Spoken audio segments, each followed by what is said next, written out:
Well, it's been a quiet week in Lake Wobegon, my hometown. It's been hot. Wally, standing behind the bar in the sidetrack tap, realizes that everyone is extremely touchy in hot, dry weather, and he is very careful how he speaks to people as he moves up and down behind the bar, wiping at the counter. Wally, who stands there in the dark, cool dark all day, and who, this last Sunday, and this is what he's been nervous about, bought last Sunday, and it finally arrived on a flatbed truck, bought a 26-foot pontoon boat and put it in on the lake Sunday afternoon. 26 feet long by about 12 feet wide, a big slab of plywood on two big steel pontoons with a blue canvas canopy over about the 2/3 rear of it, and a little wheel housing in the middle, and two lawn chairs and a barbecue grill and a 36-horse outboard motor. But to Wally, when he first climbed aboard, when they put it in the water, it was like the SS Lusitania. It was just magnificent. He cruised around the lake wearing his white skipper hat, sitting in his lawn chair with Evelyn by his side. Felt like the master of something immense and elegant. Wished he could have hung Christmas tree lights from bow to stern. Those are two words that he's learned now, bow and stern. And port and starboard, too. Learned them in case some sailors should happen to come aboard. He won't look like an amateur. Evelyn says to him as they were cruising around the lake on the new pontoon boat, she says, "Wally, you don't need to drive it so fast." He says, "Evelyn, you don't drive a boat. You drive a car. This is a boat. You sail a boat. And when you get a new boat, you want a sailor to see how much she can do." He's never talked like that before. But that's how he talked on Sunday when he got his new pontoon boat, which he christened after his late mother, christened the Agnes D, 26 feet of glory on the lake. But he can't really talk about it to these guys in the sidetrack tap. Not in a town like this. You don't get a 26-foot pontoon boat and then brag about it. You don't want guys to think that you got the big head just because you have something so splendiferous as that. Guys say, "Wally, what's this I hear about you got a new boat? I seen you got a boat down there at the lake." Wally says, "Yeah, I tell you," he says, "it's nothing but a headache." I tell you, you don't know the half of it, between the insurance and the warranty and the upkeep and the gasoline and goodness knows what. I just would almost rather I hadn't got it. I tell you, I got a deal from a guy who I knew, and I just kind of felt obligated to him to buy it.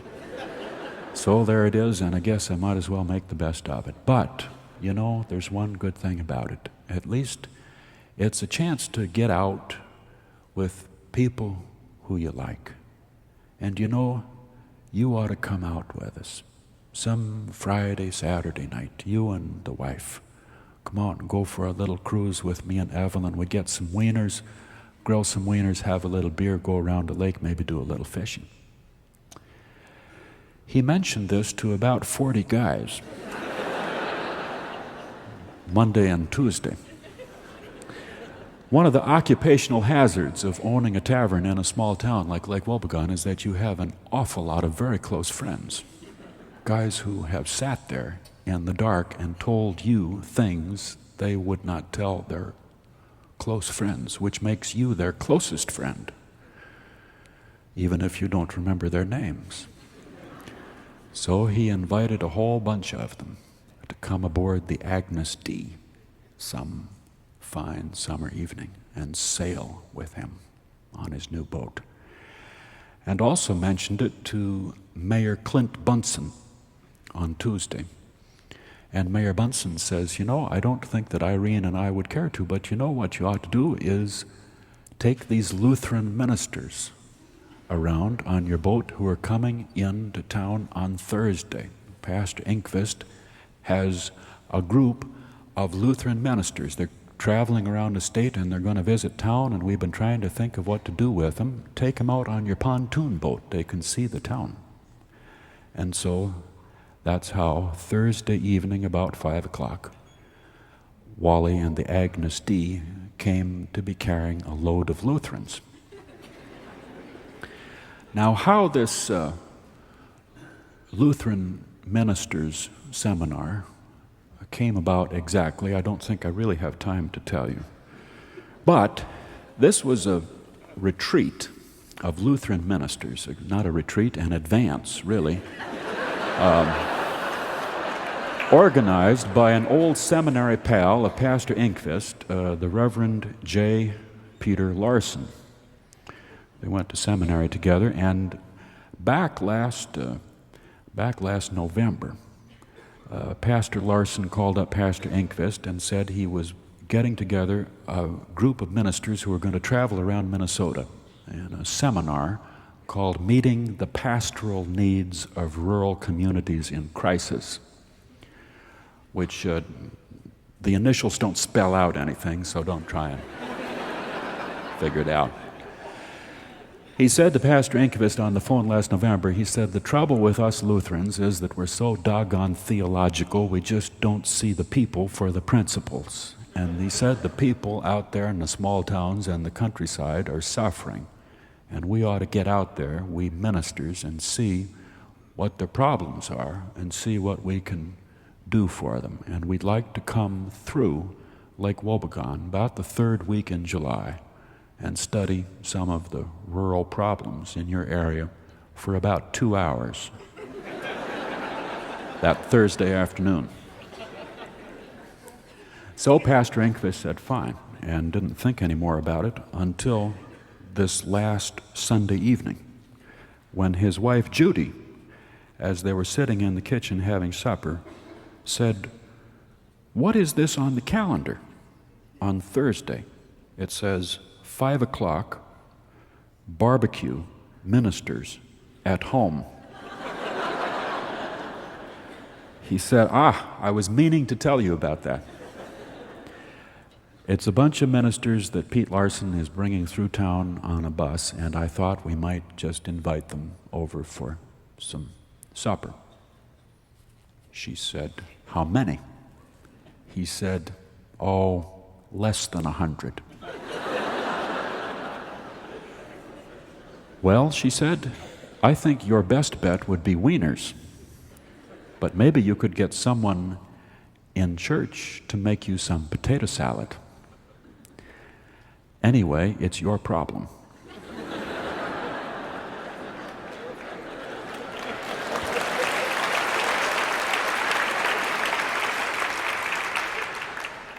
Those were not the problems that the ministers were coming to study, however. 25, as it turned out. They were coming to study rural problems, which seemed strange to Pastor Enqvist as he thought about it. What would you do with them when they come to your town to study rural communities in crisis? Take them out to some guy's farm? 25 ministers? Haul them out there on a bus? Bring them into the guy's kitchen? Say, he's in trouble. Yeah, I'd say he's going down the chute pretty fast. Yeah, I'd say this might be about the last year for him and his family. They're in crisis. You wouldn't do that. Especially not with a bunch of ministers. People don't parade their problems in front of ministers. They parade their children in front of ministers. Well-dressed. Show off their children. People look good for ministers. So Pastor Enqvist thought, I'll talk to Mayor Bunsen, see what he can do. Mayor Bunsen said maybe he could take him around the town hall and give him a speech on municipal financing, but that didn't sound so good for 5 o'clock on a Thursday afternoon for a bunch of 25 Lutheran ministers been riding around in a bus all day. So he thought of Wally's pontoon boat And that's what they did on Thursday. They rolled into town at about 5:30 on a yellow school bus and got off, 25 Lutheran ministers. Clint was waiting there in front of Bunsen Motors to welcome them, along with Pastor Enqvist. Clint looked at him as they got off. He thought to himself, they're ministers, all right. 25 kind of heavy-set guys in their 40s and 50s, kind of dressed in earth tones, some corduroys, a lot of hush puppies, some brass medallions on chains around their necks, a lot of turtleneck pullovers. Guys a little thick around the middle, a little thin on top, little poofs of hair around the ears. But more than that, what marked them as ministers was the fact that when they got off and walked up to him, they kind of made more eye contact with him than he was really looking for, you know? You glance into their eyes and then look away and look back and they're still looking at you. Intently, hoping to establish a one-on-one relationship. Go to shake hands with them, they hold on longer than you're counting on. You kind of wind up trying to pry yourself loose from a minister. Sometimes they'll put two hands on you, grab your shoulder, get in close. He walked them all down to the lake to get on Wally's boat. Pastor Larson walking alongside Pastor Enqvist. He says to him, David, I tell you, it's been an eye-opener driving around this state looking at small towns and farms. He says, small town Midwest is dying out. It doesn't have long left. A whole culture, a whole way of life is dying. It's just passing away. I don't know what we can do about it. They walked on down to get on the boat. 25 ministers. They filed out onto the dock. They went down the alley down behind Ralph's grocery and walked down the path between Mrs. Mueller's yard and Elmer and Myrtle's and out onto Elmer's dock, and there was Wally and the Agnes D. And filed on board the boat. 25 Lutheran ministers, kind of heavy-set gents in earth tones and a lot of hush-puppy shoes, making good eye contact with each other,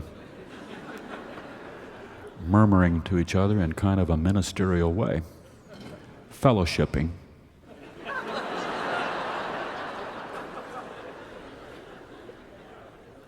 Come aboard, Wally says. But Clint could not help but notice as he stood toward the stern and held the stern end up towards the dock, that as the last of the ministers climbed aboard the Agnes D, she was riding awfully low in the water. That port pontoon was practically submerged when the last of the Lutheran ministers climbed aboard.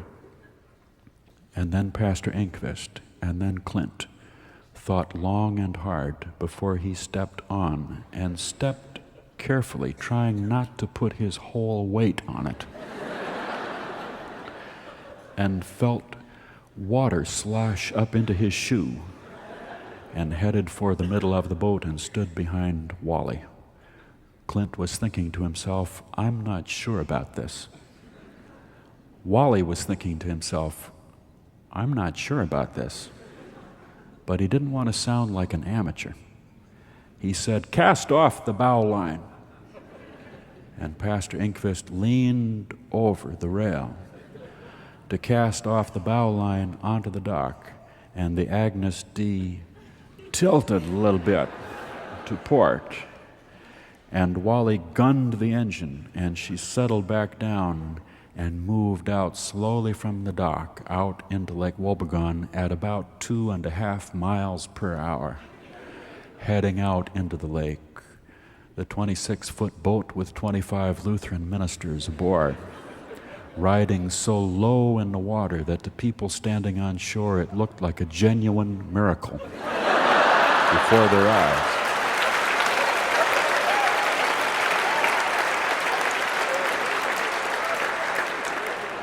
It was uncomfortable on the boat because as they all could feel moving out into the lake, as they all could feel there were too many Lutherans in one space. These men were all born and brought up in the Midwest, where we have to stand about 28 inches apart from each other, otherwise we get chest pains. But with the outboard motor and the 2 lawn chairs and the boxes full of wieners and hot dog buns and marshmallows and the grill and the cases of beer and pop, there just wasn't enough room. Guys were standing up close to each other and edging away and then edging into someone else and gradually moving out towards the sides and up towards the bow, which seemed to go down. Water sloshed up over the front a little bit. Wally thought to himself, if I just can get up speed, I think the bow will come up just a little bit. Pastor Larson standing at the rail with Pastor Inkvist and saying, I don't know what we can do about small towns in the Midwest, but I do know that we're not doing enough. We've got to do more, whatever it is. But at least out of this seminar, we're coming out of it with a real unity of concern about this whole area of problems. As Pastor Inkvist looked over his shoulder, that little wave is coming up over the starboard pontoon onto the plywood deck, thinking to himself, this boat is sinking. And that was before the coals got really hot in the barbecue grill. Wally had put on about 1.5 quarts of lighter fluid. And she went up with a poof, and then the coals started to catch. And they were not halfway out in the lake before that barbecue grill started to get so hot they couldn't stand close to it. And they started to edge farther towards the bow as sparks flew up from the grill. 25 Lutheran ministers, heavy-set men in earth tones and hush puppies, relating to each other and to the problems of rural America, waving away sparks as they landed in their hair and moving up towards the front. Finally, Pastor Inkvist said, somebody get some water and put out that fire in the grill, otherwise this boat is gonna sink. And 5 men took their big cardboard beer cups and leaned over the port rail to dip water out of the lake. That port pontoon dipped down low. Everybody lurched over to starboard, and then the starboard pontoon went down too. And the Agnes D came to a dead stop in the water and began to turn slightly towards port, having come up to the very edge of the laws of physics. It started to plunge forward, and right then and there, in full view of the town, on a bright, sunny Thursday summer evening in July, it dropped some of its ballast off the forward rail. 8 Lutheran ministers took their step for total immersion, went off the front. 8 Lutheran ministers, not too gracefully, went to give their lives for Christ right off the front of the Agnes D, but in 5 feet of water. It's been a very dry summer. The Agnes D then righted itself a little bit when the first 8 went off. All the others were hanging onto the rail, hoping to stay. And then they heard from the stern the crash of the barbecue grill as it slowly had toppled forward. And the ministers turned and looked, and there were hot coals sliding down the deck of the Agnes D towards them, towards the bow. The book of Revelations coming to life. Hot, red hot coals coming straight towards them down the plywood, and all the rest of them plunged over the side into 5 feet of water. 25 Lutheran ministers in 5 feet of water. Heavy-set gents, they all stood there in 5 feet of water and had just a moment of silence. 25 men in 5 feet of water, some of them not quite 6 feet tall. And so their faces were lifted up towards the sky. Their heads were turned up. They couldn't walk because they didn't know but what there might be a drop-off. They didn't know which way the shore was, which way to go. Their clothes were too heavy for them to swim. They just stood there, looking up, their faces all turned up toward the sky. None of them cried for help because they're ministers. Their voices aren't right for crying out. They're all baritones, and to really cry out for help, you need to be a tenor, or try to be. Some of them said, "Help. Help. Help." 25 Lutherans standing in 5 feet of water, looking up towards the sky, until they heard just a little way off to the left the voice of a little boy. It was Clint's little nephew Roger, who said, "It's not so deep this way." And they edged that way and came up into 4 feet of water.